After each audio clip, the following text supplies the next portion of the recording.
Ayan mga lods, iuhulog na namin ang aming pabigat para hindi kami kaagad bibili.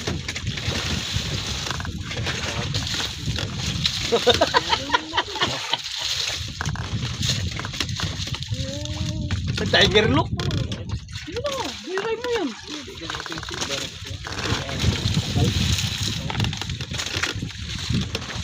Oh, nako na kan na panan na bigyan ng excuse me mga lads. Oh.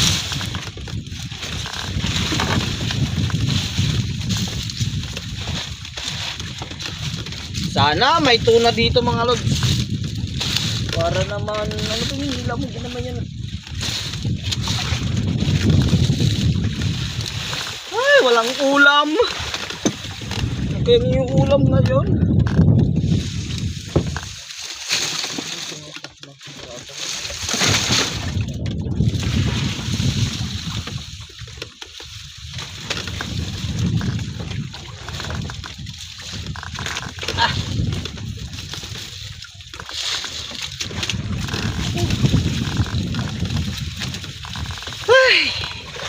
I-testing tayo dito mga lods.